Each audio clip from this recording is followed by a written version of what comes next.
ان کو برا لگ رہا ہے کہ بلاول بھٹو صاحب نے جو جادوگرنی کہا ہے تو آپ خود بتا دیں وہ جادوگرنی کون ہے. کل جس طرح وہ اپوزیشن کو تڑی دے رہے تھے اور بچوں کی طرح یوں ہاتھ کر کے اور وہ دھمکیاں دے رہے تھے ایسے جیسے محلے میں دو لوگ آپس میں لڑ رہے, تو میں یہ کہوں گا نہ یہ شخص وزیر اعظم کے قابل ہے نہ یہ شخص سنبھالا جا رہا ہے. جی اس وقت ہم موجود ہیں ایڈوکیٹ قادر خان مندوخیل کے پاس. ہم ایڈوکیٹ صاحب سے کچھ سوالات کریں گے جلسے کے حوالے سے. جی قادر خان صاحب, آپ کیا کہتے ہیں اس جلسے کے حوالے سے؟ کیا یہ جلسہ کامیاب ہو پائے گا؟ میرے کہنے یا نہ کہنے سے کوئی فرق نہیں پڑتا ہے. حکومت کہیں ناکام ہو گیا ہے, ہم کہیں کامیاب ہوں گے. آپ میڈیا ہے, آپ بہتر تجزیہ کر سکتے ہو. جب گجرانوالہ کا جلسہ ہوا جتنے لوگ گراؤنڈ کے اندر تھے اس سے 2 گنا زیادہ باہر تھے, پھر بھی حکومتی وزیر یہ فرماتے تھے کہ جلسہ ناکام ہو گیا. تو اس پہ سوائے مسکراہٹ کا ہم کچھ بھی نہیں کہہ سکتے. آج آپ دیکھیں گے جوش و خروش اس وجہ سے بھی آگا پیپلز پارٹی کی جالے سکر سے لے کے ماڑی تک, یہ صرف ثانیہ کارساز کے پاکستان کیا دنیا کے تاریخ میں اتنی بڑی شہادتیں کبھی نہیں ہوئی ہے. 177 ہمارے جالے شہید ہوئے ثانیہ کارساز میں. تو اس حوالے سے جالوں کا ایک جوش خروش ہے, اور اوپر سے جو حکومت کی مہنگائی اور جو لاقانونیت ہے تو یقیناً عام عوام بھی اس سے تنگ ہے. اور پھر اس طرح 11 جماعتیں جو پی ڈی ایم کے ہیں وہ بھی اس میں شمولیت کریں گے. تو میں یہ کہوں گا کہ تاریخی جلسہ ہوگا, جلسہ نہیں تاریخی جلسہ ہوگا. آپ دیکھیں گے جالوں کا جو صبح 11 بجے سے گراؤنڈ بھرنا شروع ہو گیا ہے, اور جب گجرانوالہ کا جلسہ رات 2:45 بجے تک جاری رہا. یہ ممکن ہے کہ یہ اتنے جلد جاری نہیں رہے کیونکہ وہاں تھوڑی سی جو مولانا فضل احمد صاحب لیٹ آ گئے, یقیناً جلوس میں اور ریلی میں دقت ہو رہی تھی. یہ جلسہ بر وقت ختم ہوگا. اور یہاں آپ جالوں کا جوش خراج دیکھیں گے کہ ہمیں جب پتہ ہے کہ جب بی بی کے ساتھ ہوا یا ہماری جالوں کے ساتھ ہوا, اور ان جالوں کی سب کی قبرستان جو ہے نا وہ لاڑکانہ میں جو ہے نا وہاں شہداء کے قبرستان میں وہ وہاں پہ دفن ہے, وہاں پہ ان کو دفنایا گیا. تو میں یہ کہوں گا کہ یہ دن ہمارے لیے سیاسی دن نہیں ہے بلکہ ایک عقیدت کا دن ہے, اور آپ جوش خروش کو دیکھیں گے.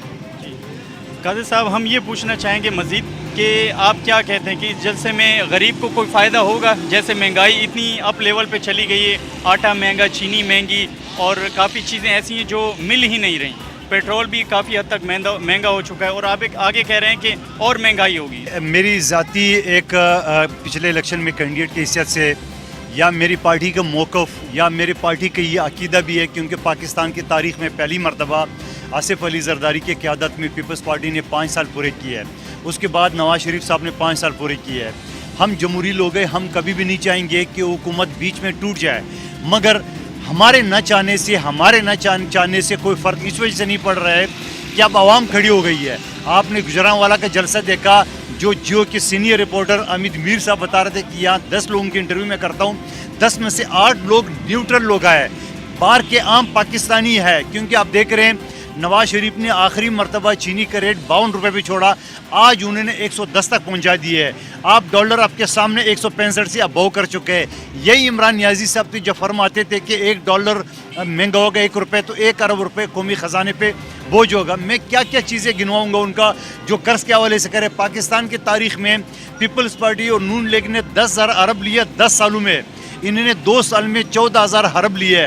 کیا کیا میں یہ دلاؤں گا. یقیناً پیپلز پارٹی بھی اس وقت مجبور ہے, عوام کی جو مجبوریاں ہیں یا عوام کی جو یہ مسائل ان کی وجہ سے پیپلز پارٹی میدان میں آئی ہے عوام کے شانہ بشانہ, کیونکہ ہم کہتے ہیں کہ ہم عوام کی آواز ہے. عوام کی آواز یہ ہے کہ جتنی مہنگائی یہ پچھلے 2 سال میں ہوئی ہے, اللہ نہ کرے کہ یہ 5 سال پورے کرے تو عوام کے جسم پہ ہڈیوں پہ کھال بھی نہیں رہے گا. اس وجہ سے بلاول بھٹو صاحب نے تمام جماعتوں کو یکجا کر کے پی ڈی ایم کی شکل میں ایک موومنٹ جو نہ بنوائی ہے, اور جب موومنٹ بنوائی ہے اس کے بعد یہ دوسرا جلسہ ہے.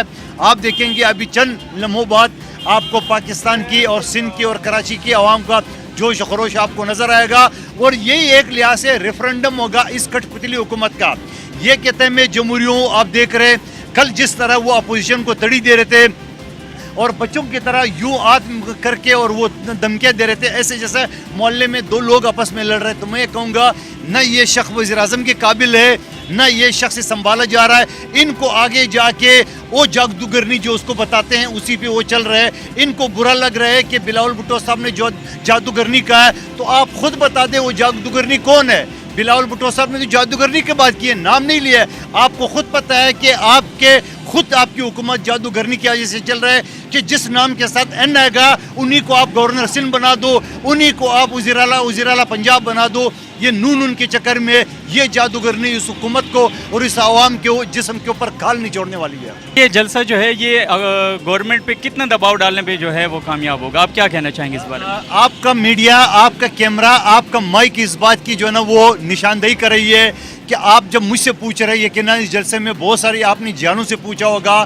یہی دباؤ ہے. جب ایک گجرانوالا کا جلسہ ہوا، جس طرح وزیر اعظم اونگ پٹانگ باتیں کر رہا تھا، ایسا لگ نہیں رہتا. شاید اس جادوگرنی نے اس کو نہیں بتایا کہ تم وزیر اعظم ہو. شاید رات کو بتا دیے کہ جس طرح وہ بچوں کی طرح ہاتھ اپنی ماتھے پہ کھلا کے جیسے محلے میں ایک دوسرے کو گالیاں دے رہے یا دھمکی دے رہے. یہ جب آخری جلسہ یا اس سے پہلے جب بے نظیر بھٹو کی شہادت کا جلسہ 27 دسمبر لڑکانہ میں ہوگا تو میں کہوں گا کہ یہ آدمی پاگل کیا، یہ اپنے جسم کو، اپنے کپڑوں کو پھاڑ کے یہ میدان میں آئے گا. اس طرح حال ہوگا پاکستانی عوام اور پیپلز پارٹی اور پی ڈی ایم کی جلسوں کی وجہ سے. یہ جو گورنمنٹ ہے اپنی 5 سال گورنمنٹ پوری کر پائے گی؟ میں نہیں سمجھ رہا ہوں کہ یہ حکومت 5 سال دور کی بات ہے. اگلا مارچ کا سینٹ کا الیکشن دیکھیں گے.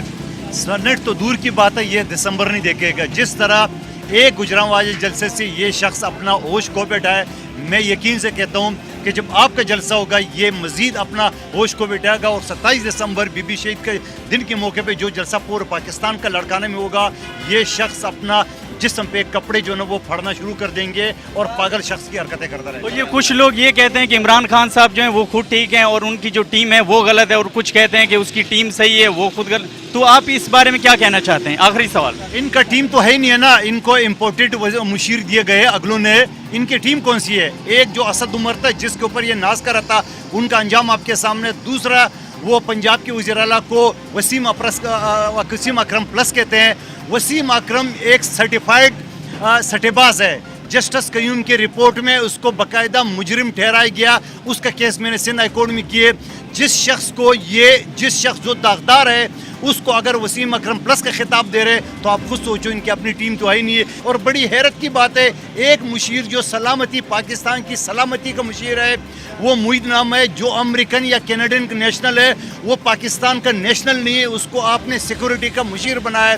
جس طرح زلفی بخاری کو آپ نے بنایا وہ برطانیہ کا نیشنل ہے. اس طرح بہت سارے ان کے امپورٹڈ مشیر جو نا ان کا پاکستان نہیں بلکہ دنیا بھر کے لوگوں کا، ملکوں کا حلف اٹھایا ہے. تو میں سمجھ رہا ہوں ایسے امپورٹنٹ مشیروں سے وہ پاکستان کو نہیں چلا سکتے. اور یہ نشئی ایک دن ہیروئن چون کی طرح روڈ پہ کھڑا ہو کے اپنا جسم نوچنے لگے گا.